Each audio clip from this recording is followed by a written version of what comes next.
Yes, boss. Okay. Morning, everybody. Welcome to the OPP Detachment Board for Point Edward. Our meeting of Thursday, July 23rd, 2026. I'll call the meeting to order and ask if there's any declarations of pecuniary interest. None. None. Thank you. The prior meeting minutes are being circulated. So Are we passing the 28th as well as the one in June? yes, we have the 28th and the June 25th. Okay, I move to pass both. Are both there for, so a motion to Carolyn. Louis, you want to second that? Louis made it. Oh, Louis made it second. Okay, Yeah. did you get that, Jen? Okay, thank So you. quick over the sign. Any questions or comments on the minutes? Hearing none. Okay, so we'll all in favor? Thank you. Move on to new business, item 7, which is the OPP Detachment Board report, and we'll pass it over to Inspector Stewart.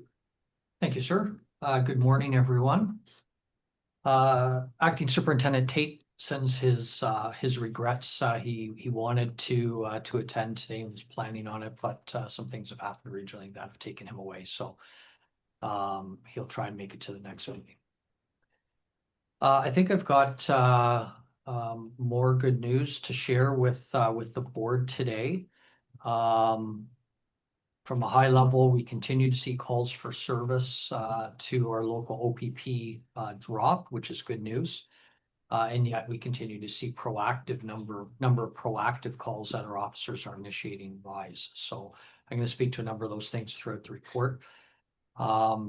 Within this, but as a snapshot within this reporting period, we responded to a total of 317 calls for service compared to 376 for the same time period last year. And year to date, a total of 869 calls compared to 1,118 last year. So approximate 20% decrease in calls for service, which is always good news. Woohoo! So from a collision standpoint, this is one area where we do see a little bit of an increase, although I would just remind everyone it's a very small sample size, so you see a larger increase because of that. Year to date, a 20% increase in collisions within the community. Having said that, that represents an increase of 2 property damage only collisions over last year. That's the difference. No fatalities and only 1 minor injury collision year to date so far. So for a total of 12 collisions year to date. As we move on to look at an overview of our charge summaries, I like to see an increase in charges, even though on the surface that may sound funny, because that means that we are solving crime as it happens and that we're doing proactive work, which is the expectation. So you will see that over the course of year to date from a criminal code standpoint, as well as provincial statutes, which are your liquor license tickets, Highway Traffic Act, moving violations, those types of things, a 34% increase from last year to date. And that includes an increase in traffic enforcement under the Highway Traffic Act. So as I've expressed to the board in past meetings, that is an expectation that we've renewed our focus on. I am pleased to see that we are doing more enforcement within the community, but not just that. I'm also seeing an increase in traffic initiatives that our officers are proactively generating. The difference being a traffic stop is loaded as a traffic stop, where a traffic enforcement initiative is when an officer makes a conscious decision to, for example, set up on Michigan with a radar and look for speeders, or be at an intersection and near the school, for example, and watch for people going through stop signs. They may or may not get tickets related to that. I would suggest that when a fully marked black and white cruiser is sitting at a stop sign or near a stop sign, people stop.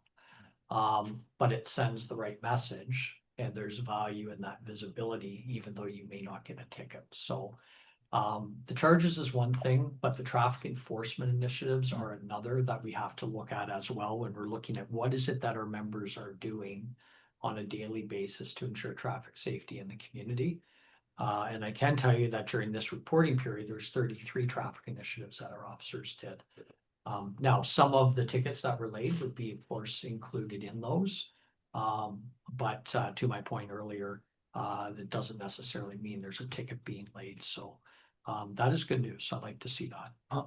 Sorry to interrupt, on the database, does that register as a data point on your report here then though? Okay. Those interactions or those, Only within the actual calls, total calls for service. okay, We don't have an area specific for traffic enforcement initiatives within the report. so in other words, someone parks their cruiser by Bridgeview for an hour, that's considered a call, basically. Is that, It would be considered a call. Okay. But it would be captured under like general patrol, that General type patrol. of thing. Okay. Thank you. And then the traffic initiatives, are the ideas for them coming from the patrol officers here, from the community? How do you determine where you're gonna park that cruiser? Combination of those things. We will always look at where our complaints coming in. Very much a situation where you don't know what you don't know, so we do rely and appreciate it when people call in to say we've got an issue with the stop sign in this location. We'll look at collision data to see if we have some consistencies, like always the same intersection. Well, that needs some attention. And then also just, the observations of the officers, but also their experience. And the vast majority of the officers that are assigned to Point Edward have been here for significant amounts of time. And so they understand what the challenges are historically. And so they will build their patrol strategies around what they know to be those issues that historically have either been a concern or a problem. So Greg, could I Yeah, go ahead, Beth. interject? Yeah. One of the things that just on this topic that we mentioned at last meeting was using the reports that are generated from the works manager, that the speed data. Yes. And they're going to review like the peak times, like the higher speed times on Front or Venetian or wherever, and use that as kind of a tool. Just- Yeah. Yep. And absolutely we utilize that, and frankly, we utilize that around the province. It allows us to be really strategic, not just where we're going, but when we're there. Mhm. That's a good point, yeah. So if I see highest on that report, if I see highest speeds are from 4 to 6 p.m. Monday to Friday, to me, that says people driving home from work. And then that becomes something that we make sure that we have a uniform officer in that area doing that type of enforcement at that time. And then we use that data, we'll look at that data again to see, okay, have we made a difference and have we changed behavior? If we see a reduction in the overall speed during those times in the future, then say, okay, enforcement was effective. That is effective. And I like to be able to capture that effectiveness. That's, I guess, what I'm shooting for. Yeah, but, yeah.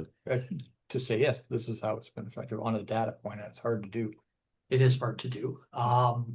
And I agree, if we're going to, I think that any sort of initiative has to be measurable as to whether or not we're making progress. Exactly. Otherwise we're just sort of hoping for the best, which I don't know that that's necessarily a good strategy for anything, so Especially in policing.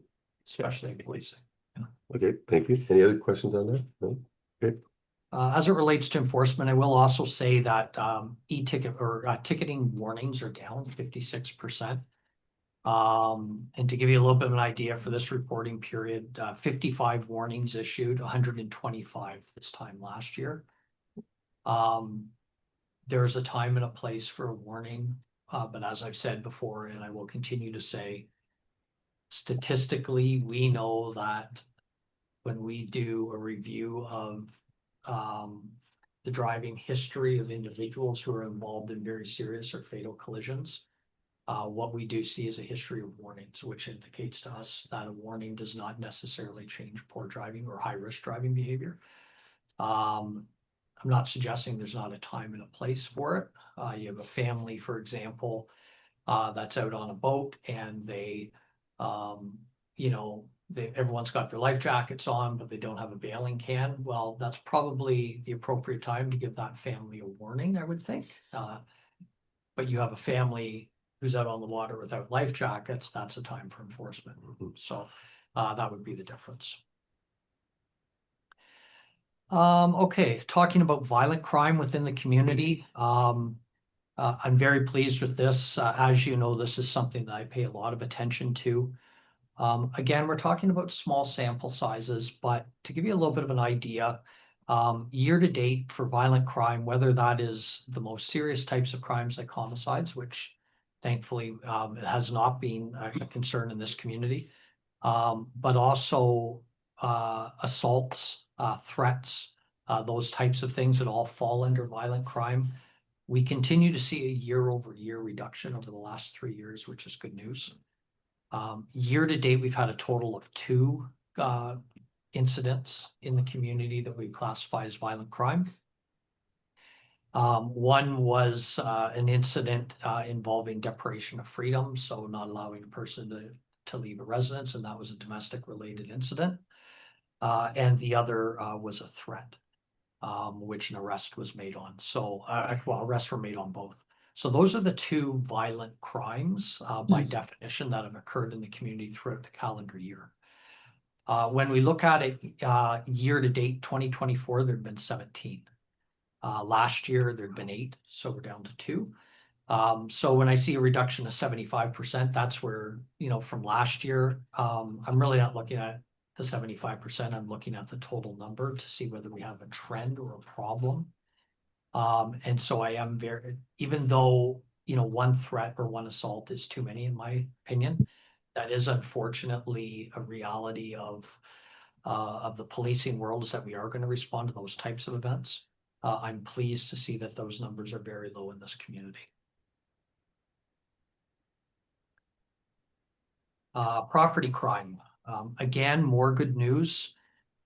This is something that I know that our members work very hard on, particularly after hours. This is a priority here, as you know, especially around the what I think is fair to say historic concerns around theft from vehicles, thefts from open garages and from front lawns, those types of things that will fall under the classification of theft under 5,000. That's your bicycles, the purses, the laptops, those types of things. Year over year, again, we continue to see a decrease. 8 occurrences year to date, compared to 2 years ago, we'd had 20, and even 20 halfway through the year, if I recall from previous years reporting to the board, 20 halfway through the year would have been a good number. So that we're trending in the right direction. We continue to gain momentum when it comes to property crime. You will see that we have not had a break and enter reported year to date in the community, which is wonderful news. Wow. But the only thing that I'd be very cautious of again is the fraud, as we've talked about, historically underreported because of the embarrassment factor. So although that looks really good on paper, just please be careful with that. But again, the trend being in 2024, we saw a 15% decrease in property crime in the community.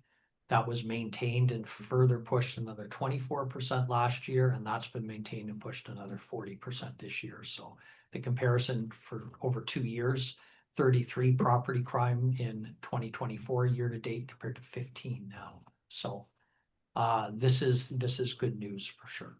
Any questions? Just a clarity, that's it. Break and enter. Is that considering only residential or is that also considered a vehicle? Like if you break into a car, is that also a break and enter? So For the stats. yeah, so by definition, it refers to a residence or a structure. Okay, so not a A car. vehicle entry is not considered break and enter. Unless it was something like a motorhome, for example, where someone is actually residing, then that would be considered a residence at that time. So break and enter into a car, assuming it's under 5,000, would just be a theft under 5. Theft under. Okay. Yeah, or mischief if nothing's stolen, say the window's just smashed. Right. Then it would be classified as a mischief. Okay. Thank you. Yeah, great question. So I have a question, sort of again back to getting you to crystal ball a bit, but what do you drive some of this trend to? I know it's like being visible, good policing, but is there anything else going on in the community or the county that's reducing this? And I liken it to back when we had the 20 or 30, that's back when we had a lot of people living in the community that were displaced here, right? Mm-hmm. And I think that drove some of it. So is it just less of that, or? Any ideas? Specific to Point Edward, I don't know that I can point to anything other than, it's just been a renewed focus on being visible, especially at night, being out rolling the streets, whether you're on a bicycle, whether you're on foot, whether you're in a cruiser. Excuse me. And I know that in years past, you may recall, we sent out Lock It or Lose It, with all of the Mhm. water bills. And we sort of took a step outside of our comfort zone and made the decision a number of years ago that if at 2 o'clock in the morning someone's garage was open, that we would actually ring the doorbell and wake that person up as a means of, yes, we know you're not happy that we're waking you up at 2 a.m, but we're trying to send a message, and right. Yeah. And that was really effective then. But what I will tell you though is, elsewhere in the county, when we have seen property crime drop, at times that is because prolific offenders have been in custody. Right. And likewise, we have seen it again and again where certain individuals in the broader Sarnia-Lambton community come out of custody, and you see property crime start to rise almost at times. So it'd be inappropriate for me to share those names, but I can think of them right now, where this is true. Mhm. And it's when those people are either they've moved on for one reason or another, or they're incarcerated, we will see a drop in property crime. So Any questions on property crime? Okay, thank you. that's an important one. Like, It is, yeah. I'm really pleased about that. I really focus a lot on that with this board because I know how much of a priority is here. And I know in years gone by how hard everyone has worked, including all the community members, to try and address it. So it's just a really good story. And this reduction supports what you see on social media. 2-3 years ago, people were posting videos of people in their driveways lurking around, looking at the car. You don't see that anymore because it's not happening as much, right? So the social media traffic is supporting the stats as well. So Yeah. Louis, Well, go ahead. Related to that, sorry, I don't, like lately in Sarnia, there's a lot of postings about porch pirates. Mhm. And I've never seen anything like that I can think of in the village. I can't think of an occurrence, Mayor, that. Yeah. I reviewed So that's that. sort of the new thing. Mhm. Yeah, I don't know that it's new. Okay. Certainly, Amazon packages, those Yeah. types of, we'll see a lot of that around the holidays. Mhm. Time where people are Christmas shopping on other people's porches. And I don't know necessarily that it's new, but I can't think of an instance that I'm aware of where it's happened in this community, which is good. No, I can't ever hear, I have never heard of one. Yeah. Good reason for people to shop local. Yep. Louis, Sorry. go ahead. I just want to go Yeah. back a couple minutes ago with you guys. I think it's a lot to do with your community education and the post-COVID reduction in, I'm gonna say, undesirables from the community. I think the combination of both has led to a downward trend because of your continued education with the villagers. And I think that has the cooperation of both sides that lend itself to the lowering of these type of crimes. So compliments to you and your team. Thank you. No, I would agree with that. I think our officers being out in the community makes a difference too.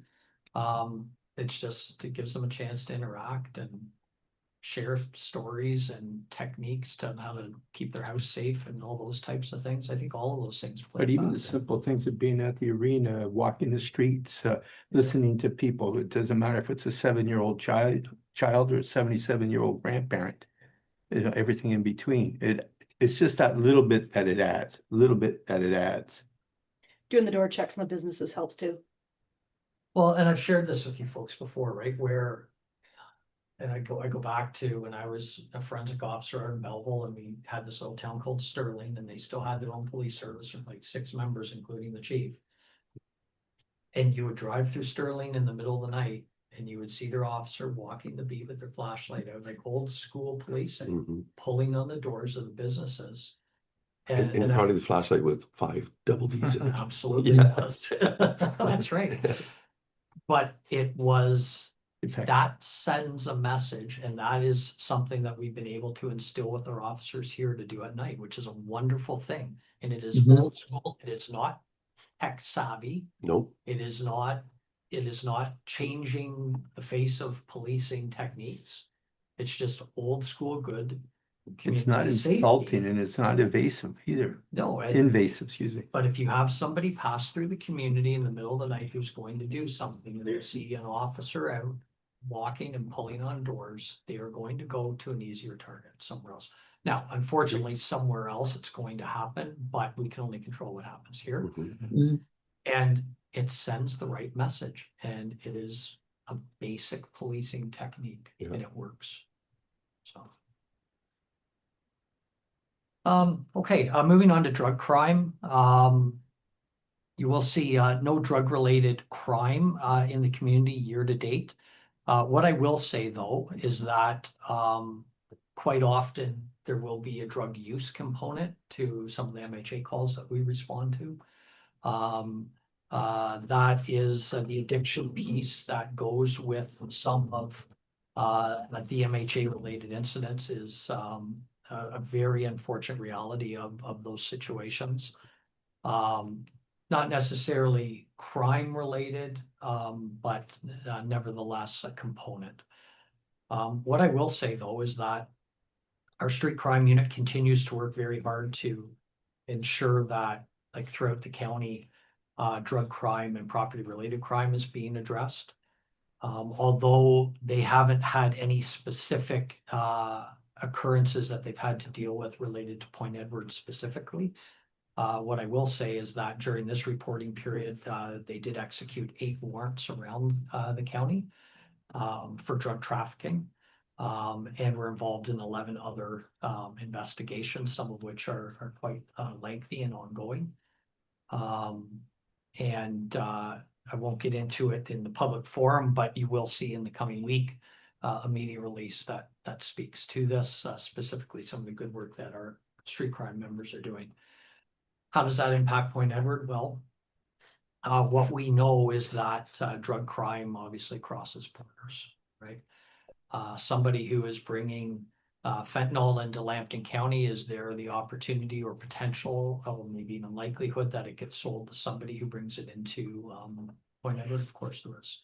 Could it be that someone uses it and drives through Point Edward? Of course it could be. So the work that our street crime unit does in the county, frankly, the work that Sarnia Police Services street crime unit does within the city and in the county when the need be, all has a very positive impact on this community.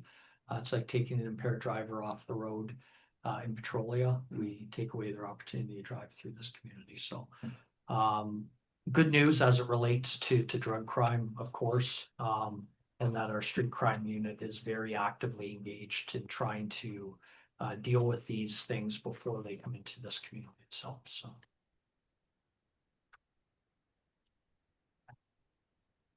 I do want to talk a little bit about, you'll see on daily activity reporting and patrol hours.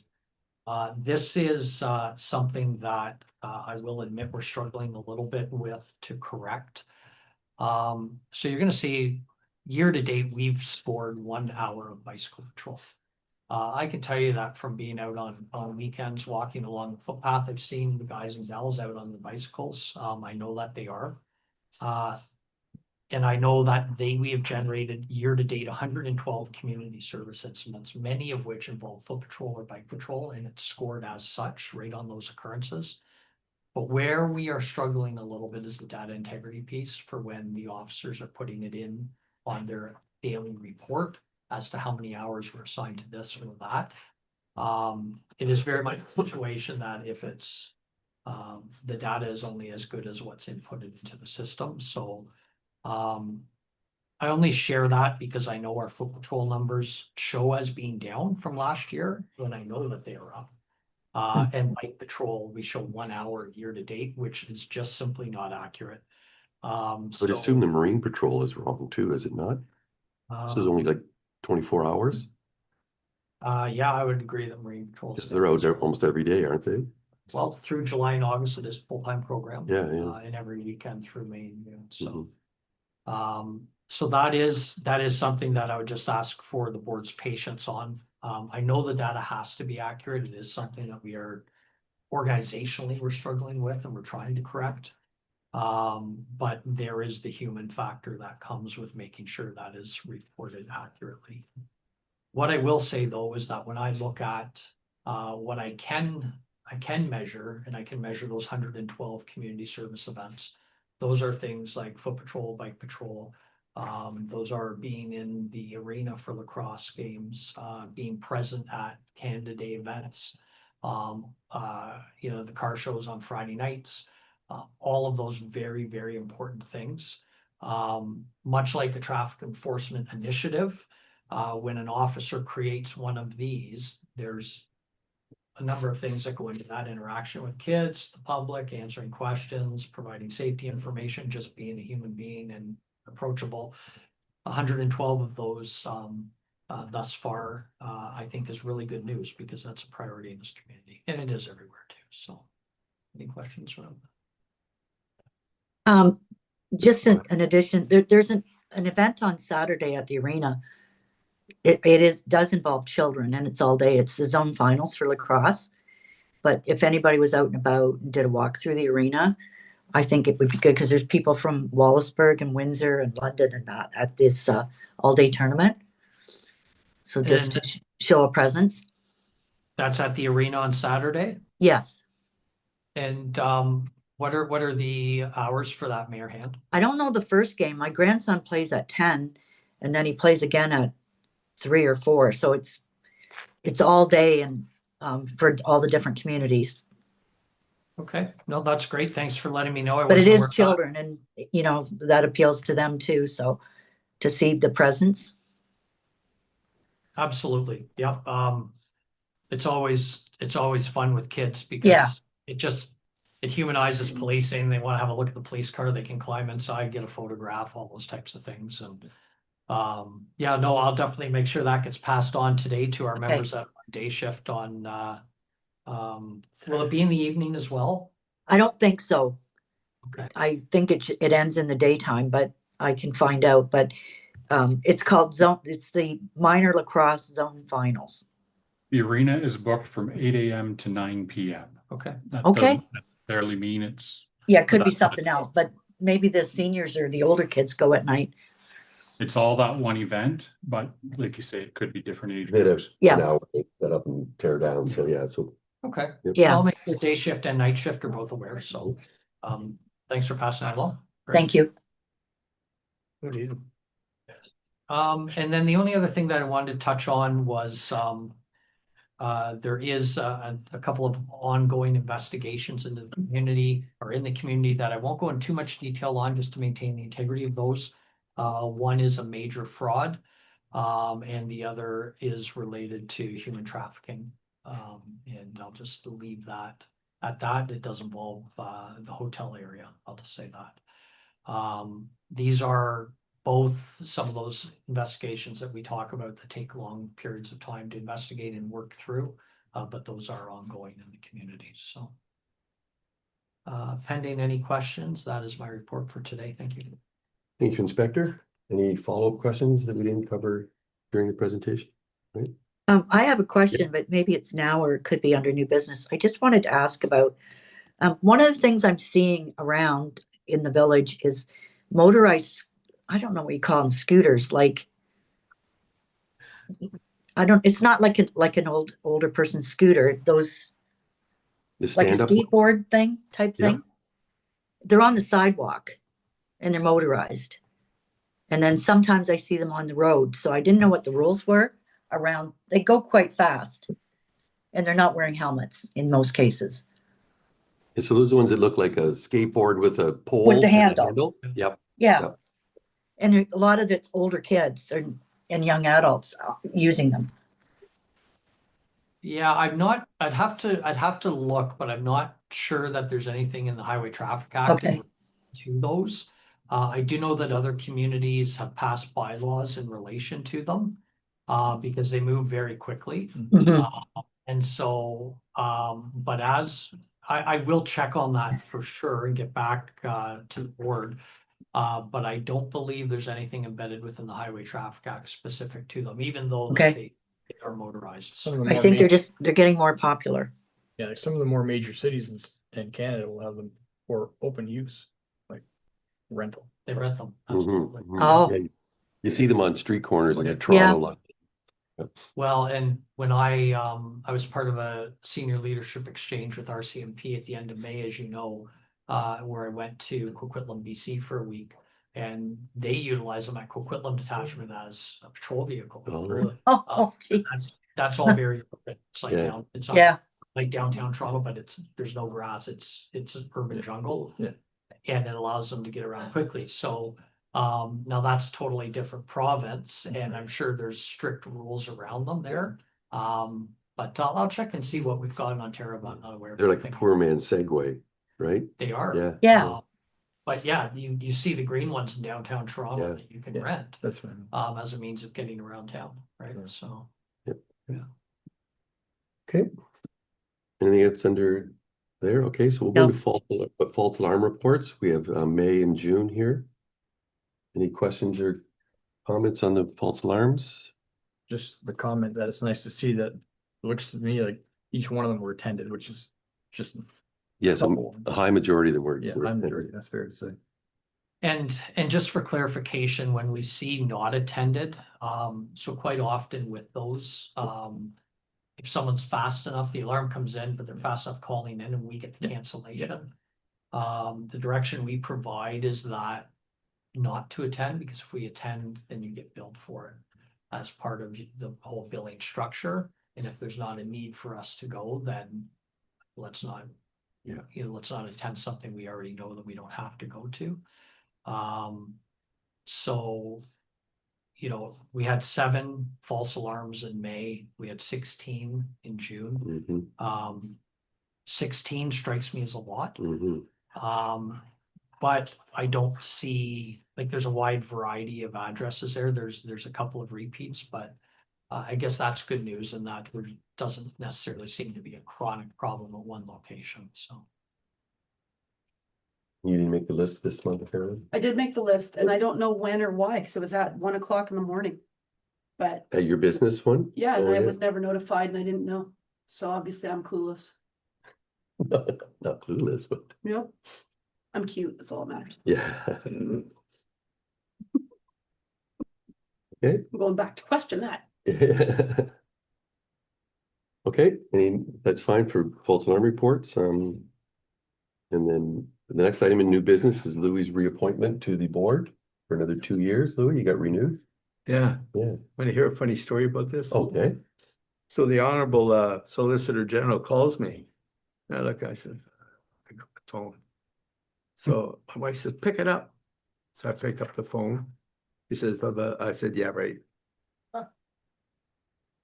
Oh, you didn't believe, you thought it was a scam call? So he called up right away. He called right back, right? Yeah. So my wife says, pick it up.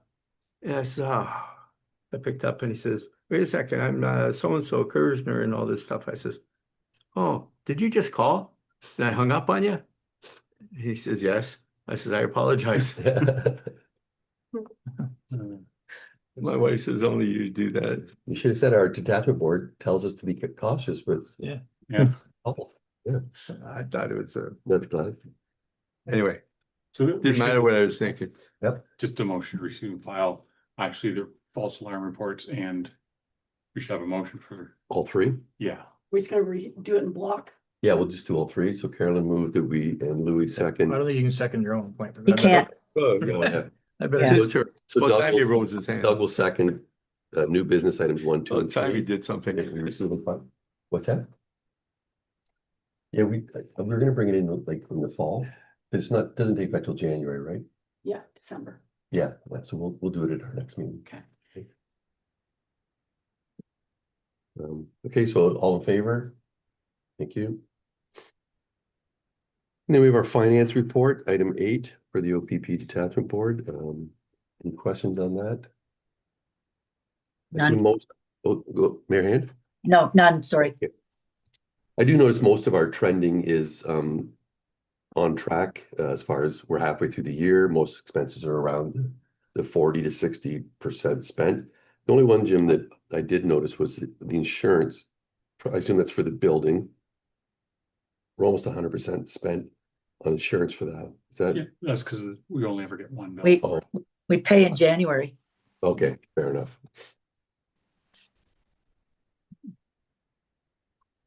All right, no other questions on finance? Okay. So just under finance, I'm still trying to get our training done with Lisa Darling to come in and do some training in August or September. Just to go over how we're supposed to treat the budget and the way, much like you hear about Sarnia, how they present their budget to city council for approval. The OPP detachment board, we're supposed to be doing much the same. So we're supposed to establish a budget. It'll be very similar to what's here, but we're supposed to be presenting that to the village and then asking the village to approve that. So we're gonna have to sort of, between now and budget time's delayed this year, but review this, establish what we think is a fair budget, and then we present it to Jim, who brings it to council. So, but I'm still working on getting Lisa here. It's summer, she's busy with vacation and other things, but to go over the whole governance and how things have changed in the detachment board level. So, and then the only other thing I have under new business is our mid-year performance review of Inspector Stewart was received by your superintendent. Did she? Because I did send her the Word version as well, but I didn't hear back from her, so I assume she got that. So she did get it. Okay, And the good news is ironically enough, after we had our meeting, Yep. they put out a request for some folks to sit on a working group, myself included, provincially to come up with a new report Yep. for next year.